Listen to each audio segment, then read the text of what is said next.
Hello बच्चों, आपका स्वागत है मेरे यूट्यूब चैनल कंबोज सर पर। तो ये बच्चों हमारा पार्ट थर्ड है। कौन से सब्जेक्ट का? हिंदी का। पार्ट फर्स्ट में हमने क्या देखा था, कौन सा क्वेश्चन कितने नंबर का है। पार्ट सेकंड में हमने देखा है मोस्ट इंपॉर्टेंट क्वेश्चन कि हिंदी में कौन से क्वेश्चन इस बार आ सकते हैं। और ये जो पार्ट थर्ड है इसमें हम देखेंगे बच्चों उत्तराखंड बोर्ड की एक कॉपी, ठीक है, और प्रीवियस क्वेश्चन पेपर 2020 का कि किस क्वेश्चन को हमने कितनी लाइन में लिखना है और कितना लंबा लिखना है। अगर 3 नंबर का क्वेश्चन है, 2 नंबर का क्वेश्चन है तो कितनी लाइन में उसका आंसर लिखना है। अगर एक एप्लीकेशन है तो एप्लीकेशन को कितना लंबा लिखना है। तो ये चीज़ हम देखेंगे इसमें, ठीक है। तो मेरे पास सिस्टम है तो मैं इसमें कर लेता हूँ उत्तराखंड बोर्ड की प्रीवियस आंसर शीट 2020 का सॉल्यूशन, और फ़ोन में मैं देखूंगा क्वेश्चन पेपर, ठीक है। तो क्वेश्चन पेपर में बच्चों लिंक दे दूंगा डिस्क्रिप्शन में, वहाँ से आप पहले पेपर डाउनलोड कर लेना हिंदी का, और उसके बाद आप यहाँ स्क्रीन पर क्या देखेंगे, सॉल्यूशन देखेंगे कि किसका सॉल्यूशन कैसे लिखना है, ठीक है। तो आते हैं बच्चों सीधा कंप्यूटर की स्क्रीन पर। तो बच्चों आ चुके हैं हम उत्तराखंड की ऑफिशियल वेबसाइट, और यहाँ से हमने निकाल लिया है प्रीवियस पेपर क्वेश्चन पेपर 2020 का, ठीक है। और जो सब्जेक्ट है हमारा हिंदी, तो इसमें हम देखेंगे कौन सा क्वेश्चन किस तरह से कर रखा है और पैटर्न क्या है बच्चों लिखने का, वो पूरा हम देखेंगे इस वीडियो में, ठीक है। तो आप यहाँ पे देख सकते हैं लिखा हुआ उत्तराखंड विद्यालय शिक्षा परिषद रामनगर नैनीताल, ठीक है। हाई स्कूल परीक्षा उत्तराखंड 10 पन्ने, ठीक है। और ये पूरा आप देख सकते हैं, इस तरह से आपको पूरी एक कॉपी मिलेगी जब आप एग्ज़ाम करने बैठेंगे।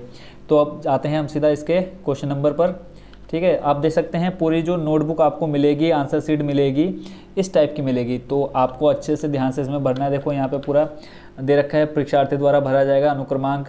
यहाँ पे आप अंकों में लिखेंगे, पहले अनुक्रमांक, फिर शब्दों में लिखेंगे, फिर अपना सब्जेक्ट लिखेंगे, फिर यहाँ प्रश्न पत्र संकेतांक लिखेंगे, वो आपको पेपर में मिल जाएगा। फिर परीक्षा का दिन, परीक्षा तिथि, ये सब आपने भरना है, ठीक हो गया। तो ये सबसे पहला जो पेज होगा उसको आपने अपने भर लेना है कि आपको जो रोल नंबर वगैरह मिला रहेगा। उसके बाद बाकी वो कक्षा निरीक्षक जो आपका एग्जामिनर होगा उसको भरना है, ठीक है। तो उसके बाद आते हैं हम सीधा क्वेश्चन नंबर फर्स्ट पर। क्वेश्चन नंबर फर्स्ट में देखो खंड आ है। अब मेरे पास देखो यहाँ मोबाइल में मैंने खोल लिया है क्वेश्चन पेपर, और सामने है आपके आंसर शीट, ठीक है। अगर ज़्यादा बड़ा लग रहा हो तो एक कमेंट डाल देना, ठीक है। वैसे कोई प्रॉब्लम नहीं है, इतना अच्छे से आप देख सकते हैं। और इसको मैं थोड़ा सा कर लेता हूँ शिफ्ट राइट साइड में, ठीक है। अब जो है अब सेंटर में आ गया होगा थोड़ा। अब यहाँ से देखो जो इसमें जो पहला प्रश्न है, क्या करना है उसमें, इसमें कहा है निम्नलिखित गद्यांश को ध्यानपूर्वक पढ़कर उसके नीचे दिए गए प्रश्नों के उत्तर लिखिए। तो इसमें पूरा गद्यांश दे रखा है, तो गद्यांश बच्चों मैं नहीं पढ़ूंगा, पूरा ये पेपर और आंसर शीट आपको डिस्क्रिप्शन में दे दूंगा, आप वहाँ से इसका देख सकते हैं पूरा सॉल्यूशन कैसे क्या करना है।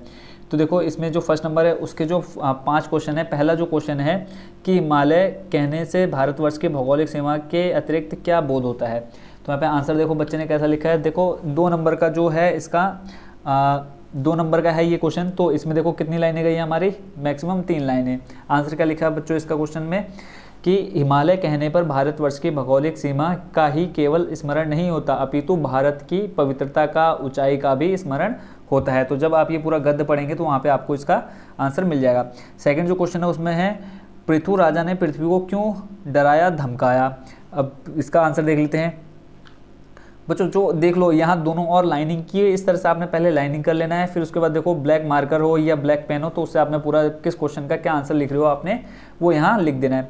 फिर देखो आंसर इसमें लिखा है राजा पृथु ने पृथ्वी को इसलिए डराया धमकाया क्योंकि पृथ्वी के बंजर होने के कारण प्रजा दुख से पीड़ित होने लगी थी, देवताओं को यज्ञ भाग मिलन कठिन होने लगा था, उसके पश्चात राजा पृथु ने पृथ्वी को डराया धमकाया था। तो ये सेकंड नंबर हो गया इसका कंप्लीट। थर्ड नंबर देखो क्या है इसमें, हिमालय कौन सी संस्कृति का अग्रदूत है। तो बच्चों देख लो किस तरह से आंसर यहाँ पे लिखे हुए हैं, ठीक है।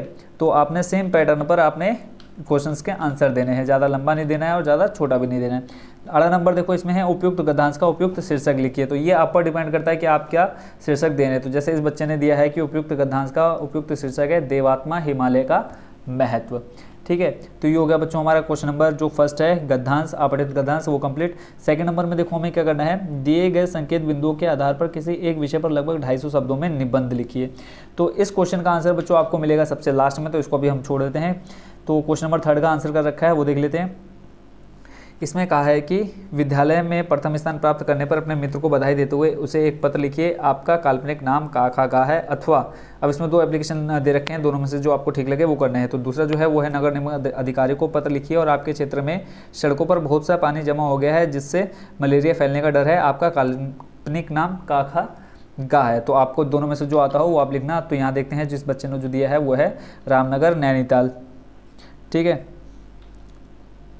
तो इसने बच्चों कौन सा लिखा है, प्रिय मित्र लिखा है, प्रिय मित्र यानी अपने मित्र को लिखा है, ठीक है। विद्यालय में प्रथम स्थान प्राप्त करने पर अपने मित्र को जो निबंध लिखना था, सॉरी एप्लीकेशन लिखना था। तो देखो सबसे पहले जहाँ भेजना है वहाँ का एड्रेस रामनगर नैनीताल, किस तारीख को भेजना है वो दिनांक, फिर उसके बाद जिसको भेजा प्रिय मित्र। अब अंदर जो आप मैटर अपना लिखना चाहिए, देखो अब अपने दोस्त को भेज रहे हो तो कोई भी मैटर आप अपने अंदर उसमें लिख सकते हो। तो सास ने नमस्कार, मुझे टेलीफोन माध्यम से ज्ञात हुआ है कि तुम इस वर्ष अपनी कक्षा एवं संपूर्ण विद्यालय में प्रथम आए हो और आपने सभी विषयों में सर्वोच्च अंक प्राप्त करके अपने माता पिता एवं परिवार के सभी बंधुओं पिता एवं परिवार के सभी बंधु बांधवों को गौरवान्वित किया है, जिससे आपके माता पिता का सीना गर्व से चौड़ा हो गया है। मैं अपने इष्ट देवी देवताओं से प्रार्थना करूंगा कि तुम प्रतिवर्ष इसी तरह अपने कक्षा व अपने विद्यालय में सर्वोच्च अंकों से उत्तीर्ण हो। तो देखो जो अंदर का मैटर है बच्चों वो आप पे डिपेंड करता है कि आप क्या लिख रहे हो, ठीक है। इससे एग्जामिनर को कोई फर्क नहीं पड़ता, बस वो ऊपर का हेडिंग देखेगा और नीचे का। फिर आगे देखो इसमें लिखा है कि मेरे माताजी पिताजी की ओर से आपको ढेर सारी बधाइयाँ कि तुम अपने माता पिता व अपने कुल का नाम इसी प्रकार से उज्ज्वलित करो, इसी तरह तुम शिक्षा के क्षेत्र के अलावा अन्य क्षेत्रों में प्रगति की ओर अग्रसर रहो। तो बच्चों हिंदी में देखो मेन जो असर पड़ता है वो आपकी राइटिंग का भी पड़ता है, ठीक है। जितना अच्छा आप लिखेंगे, जितने अच्छे सजावट करेंगे आप हिंदी के पेपर में, उतने ज़्यादा मार्क्स आपको मिलेंगे, ठीक है। अंत में आगे देखते हैं एप्लीकेशन। अंत में मेरी तरफ से अपने माता पिता व परिवार के बंधु बांधवों को सप्रेम नमस्कार और आपको ढेर सारी बधाइयाँ। सा धन्यवाद आपकी प्रिय सहेली काखा गा। लड़का है तो आपका प्रिय मित्र काखा गा और लड़की है तो काखा गा सहेली, ठीक हो गया। तो इस तरह से आपने एप्लीकेशन लिखना है। उसके बाद जो नेक्स्ट क्वेश्चन है वो है निम्न वाक्यों में क्रियापद छाटकर क्रिया का भेद बताना है। तो देखो इसमें जो क्रिया का भेद बताना है, पहला जो इसमें वाक्य है वो है विद्यार्थी परीक्षा भवन में जा रहे हैं। तो देखो क्वेश्चन है हमारा विद्यार्थी परीक्षा भवन में जा रहे हैं, तो इसमें क्रियापद क्या है, जा रहे हैं। क्रियापद क्या होता है, काम करना, तो काम क्या हो रहा है यहाँ पे, जाना है, जा रहे हैं। फिर उसका भेद क्या है, सकर्मक क्रिया है और समापिका क्रिया। तो इसमें बच्चों आप सिर्फ सकर्मक क्रिया लिखेंगे तो भी आपको पूरे नंबर मिलेंगे, जरूरी नहीं है कि आप ये लिखें पीछे का, ठीक है। तो ये हो गया हमारा फर्स्ट नंबर इसका।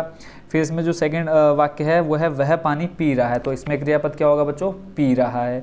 देखो क्रियापद क्या हो गया, पी रहा है। क्रिया का भेद क्या हो जाएगा, साकर्मक। साकर्मक यानी जहाँ पर कर्म वाक्य में दिया हुआ हो, जहाँ पे कर्म दिया होगा साकर्मक, जहाँ पे कर्म नहीं दिया हो वो अकर्मक होता है। तो प्रश्न नंबर 4 कंप्लीट हो गया। फिर उसके बाद जो नेक्स्ट है वो है यथा निर्देश उत्तर दीजिए। छात्र ध्यानपूर्वक पढ़ते हैं। इसमें क्रिया विशेषण छाट कर लिखना है। क्रिया विशेषण यानी जो काम हो रहा है उसकी विशेषता क्या हो रही है। तो जैसे छात्र ध्यानपूर्वक पढ़ रहे हैं तो इसमें क्रिया क्या है, पढ़ते हैं, पर क्रिया की विशेषता क्या हो जाएगी, ध्यानपूर्वक पढ़ रहे हैं। पढ़ना क्या होगा बच्चों, क्रिया, ठीक है, और विशेषता क्या होगी क्रिया की, काम का, कि ध्यानपूर्वक पढ़ रहे हैं। गा नंबर कंप्लीट। उसके बाद जो नेक्स्ट क्वेश्चन है वो है रेल से जाने की अपेक्षा तुम हवाई जहाज से चले जाओ। तो देखो रेल से जाने की अपेक्षा तुम किससे चले जाओ, हवाई जहाज से या कार से चले जाओ।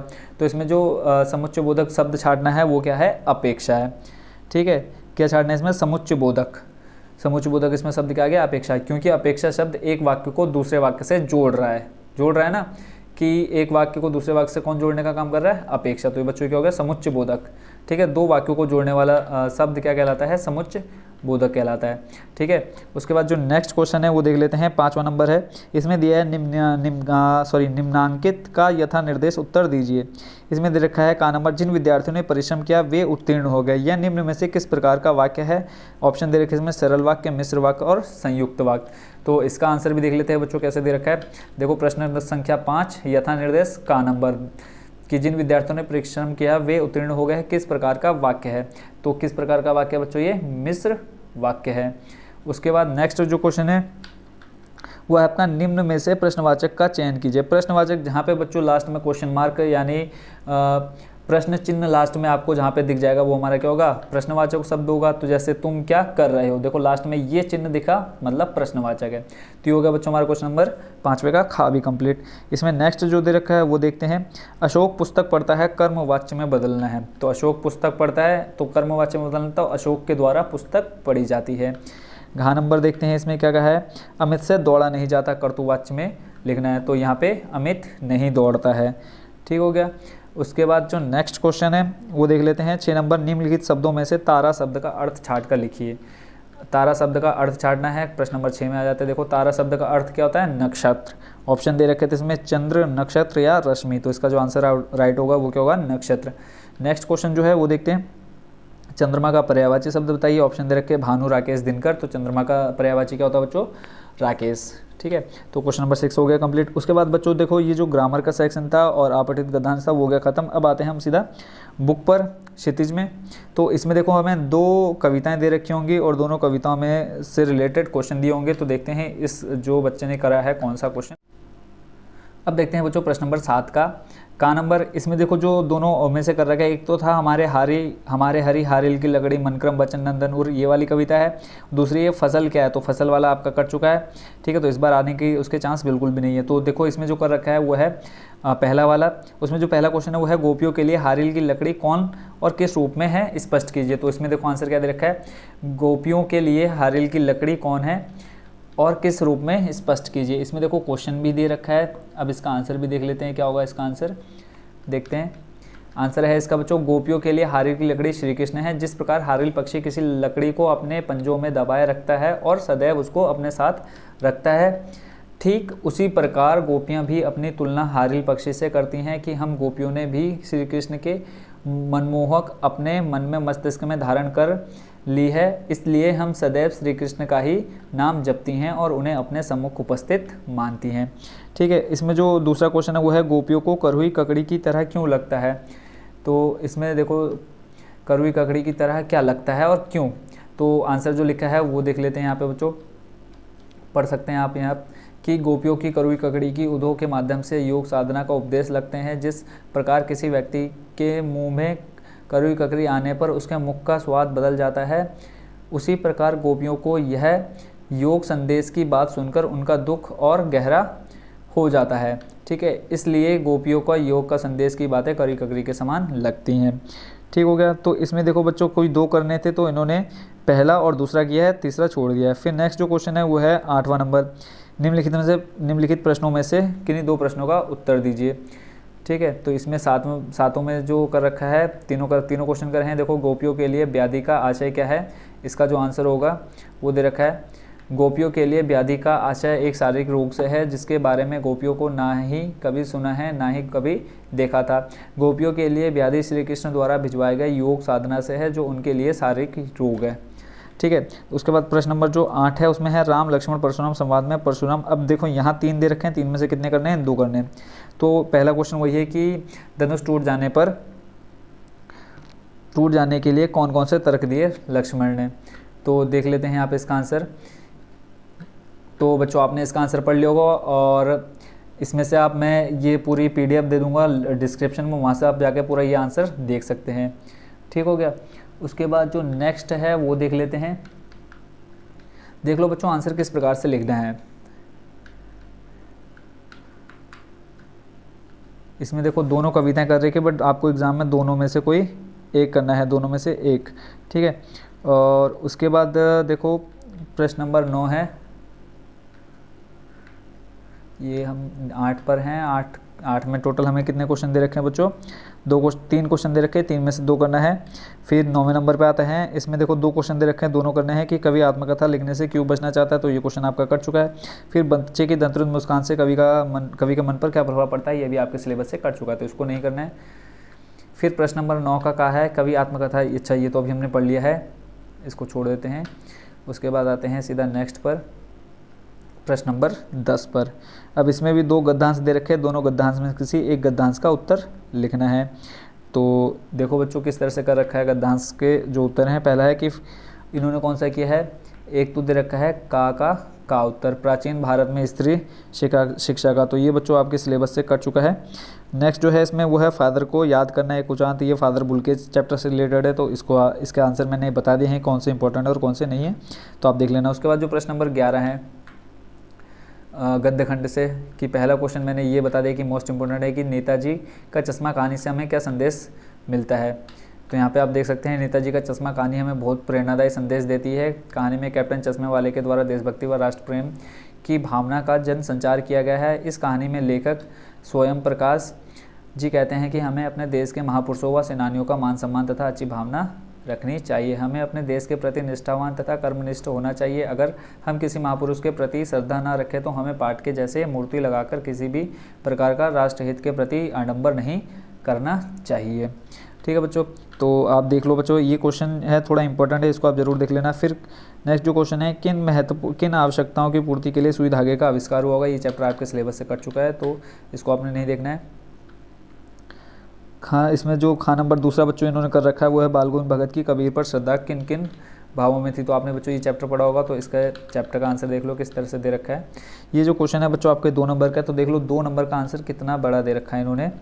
ठीक है, तो कम से कम 6-7 लाइन में 2 नंबर का आंसर जाना चाहिए। देख सकते हैं यहाँ तक इसका पूरा आंसर है। नेक्स्ट है 12वां नंबर की एक कहानी यह भी लेखिका का नाम बताइए। लेखिका का व्यक्तित्व पर किन लोगों का प्रभाव पड़ा। तो यहाँ से आप देख सकते हैं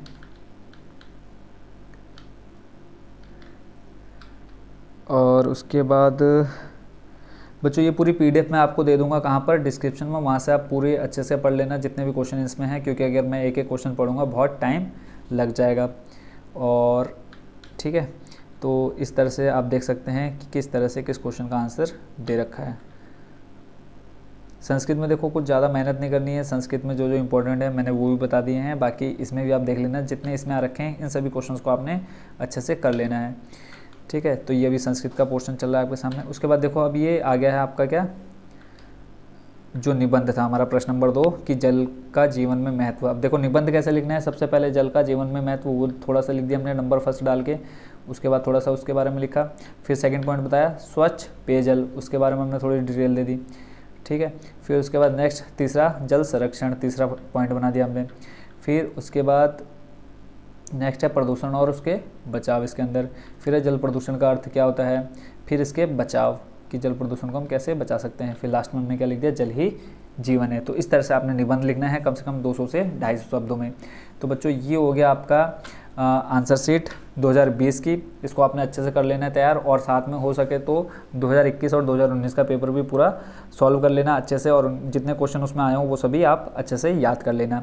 ठीक है बच्चों, कोई भी हेल्प चाहिए हो किसी भी सब्जेक्ट से रिलेटेड तो आप ज़रूर कमेंट करिए, और कोशिश करूँगा मैं आपको जो भी प्रॉब्लम होगी उसका सॉल्यूशन देने की। ठीक है, तो मिलते हैं बच्चों नेक्स्ट वीडियो में दूसरे सब्जेक्ट के साथ। Thank you so much for watching.